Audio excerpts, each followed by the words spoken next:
د نبی کریم صلی الله علیه وسلم اسراء او معراج د طائف نه چې نبی کریم صلی الله علیه وسلم کله را واپس شو، الله جل شانه نبی کریم صلی الله علیه وسلم د معراج په عظیم سفر او مبارک سفر مشرف کو.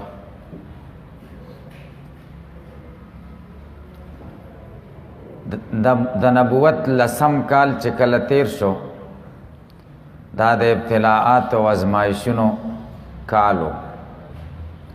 نبی کریم صلی الله علیه وسلم د شعب ابي طالب او د طائف د دردناک سفر نه را واپس شو، نو الله جل شانه د تسلی د پاره او د سختی او د تکالیفو نه وروسته د انعام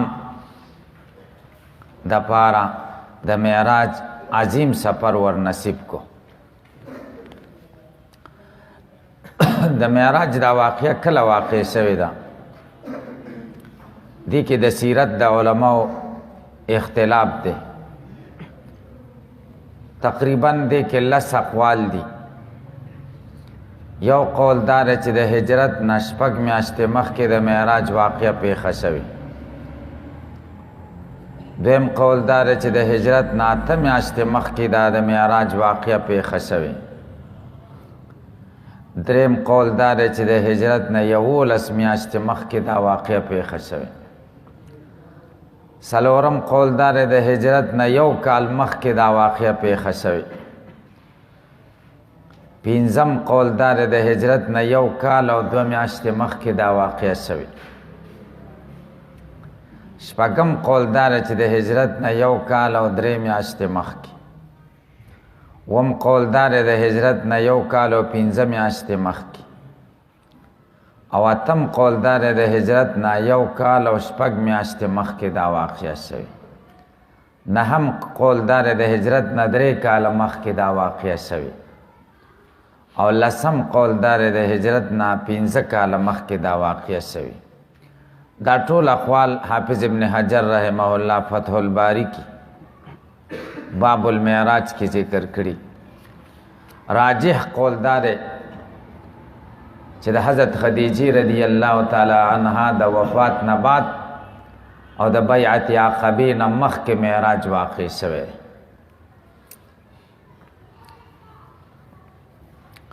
معراج څنګه واقع شو؟ یو شپه نبی کریم صلی الله علیه وسلم د ام هانی په کور کې آرام کولو، د نیم خوابه په حالت کې و. एकदम د چت د طرف جبرئیل امین علیه السلام راښکته شو او نور فرشتې ور سره وي. نبی کریم صلی الله علیه وسلم را پاساو او مسجد حرام طرف ته ځان سره بوت. التا نبی کریم صلی الله علیه وسلم حتیم سره ډډه واچوله. لږ شیبه وروسته جبرئیل امین علیه السلام او میکائیل علیه السلام ورغلل.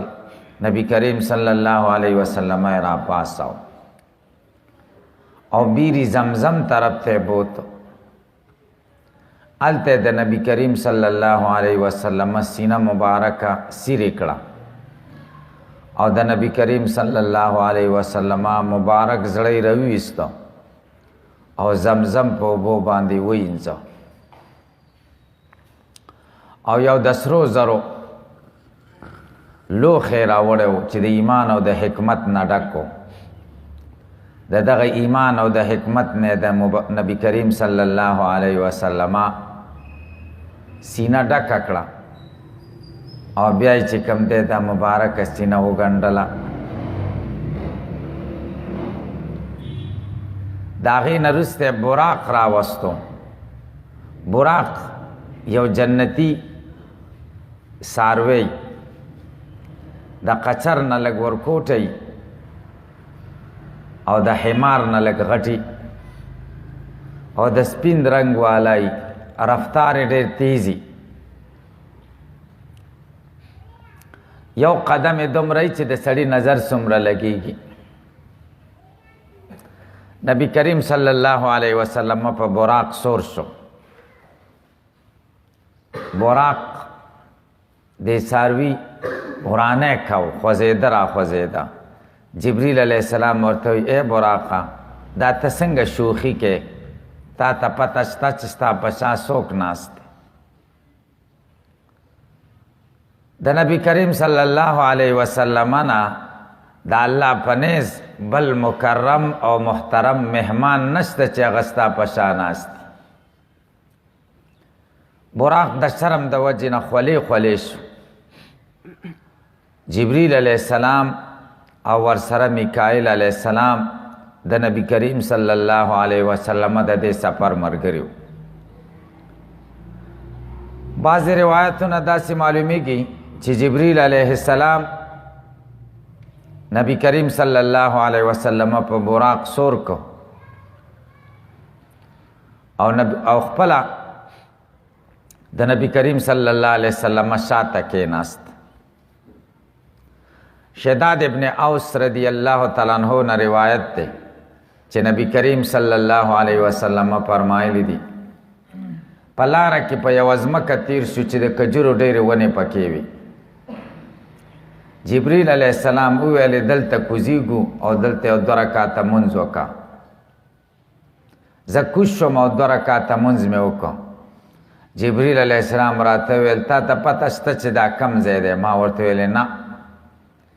جبریل علیه السلام ویلې دا یثرب یعنی مدینه طیبه ده چې کم ځای ته به ته هجرت کې.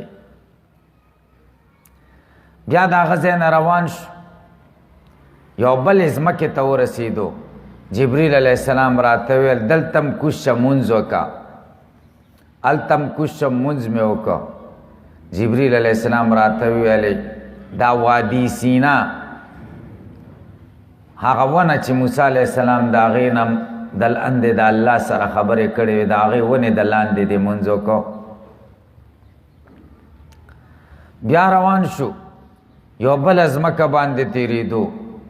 جبریل علیه السلام وفرمایل دلته کوز شه، دلته مونځ وکړه. زه کوز شوم، هلته مې مونځ وکړه. جبریل علیه السلام راته وفرمایل دا تا چې کوم ځای کې مونځ وکړو دا مدین دی د شعیب علیه السلام علاقه. د هغه ځای نه روان شو، په بله یوه ځمکه تېرېدو.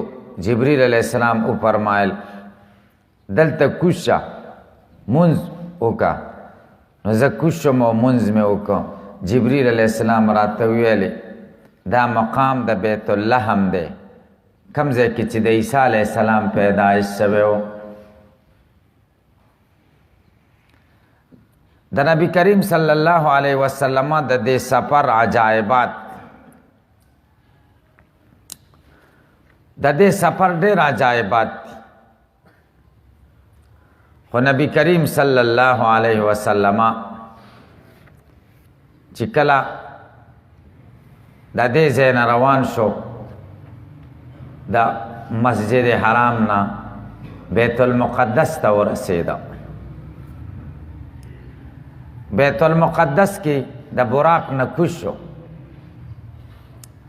مسلم شریف کې د حضرت انس رضی الله تعالی عنہ روایت ده چې نبی کریم صلی الله علیه وسلم براق د هغې حلقې پورې وتاړه کومه حلقه کې به چې پیغمبرانو خپلې سورلۍ تړلې.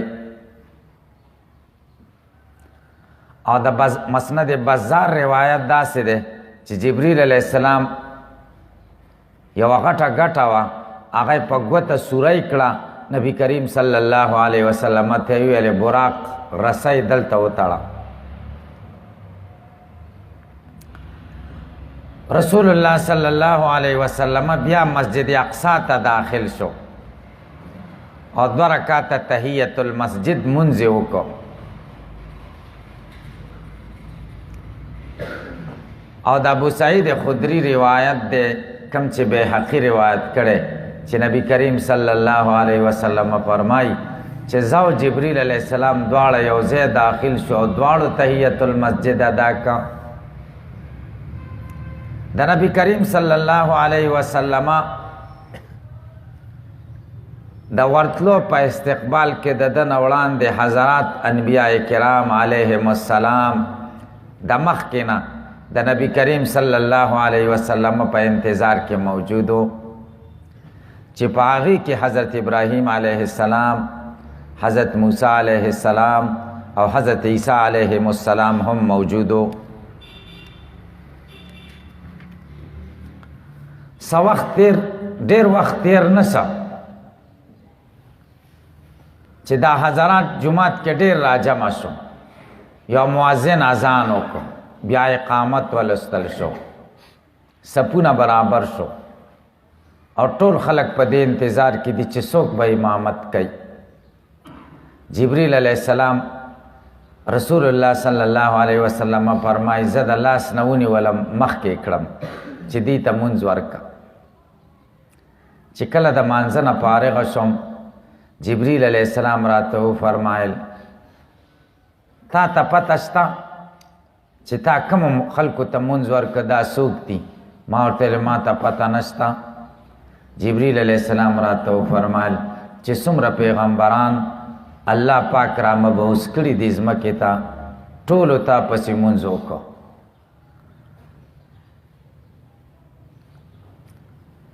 یو روایت کې راغلی دی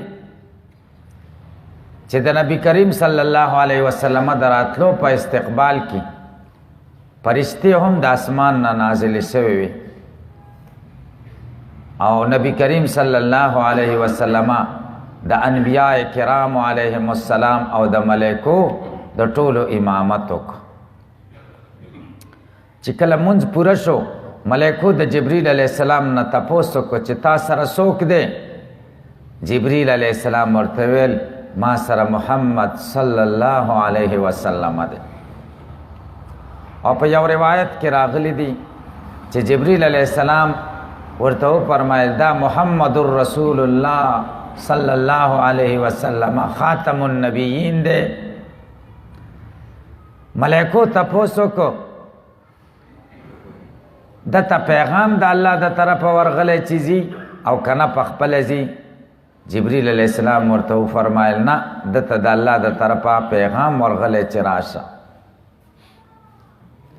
ملائکو فرمایل الله دې دې ژوندی او سلامت لري، ډېر خرور او ډېر ښایسته جانشین دی،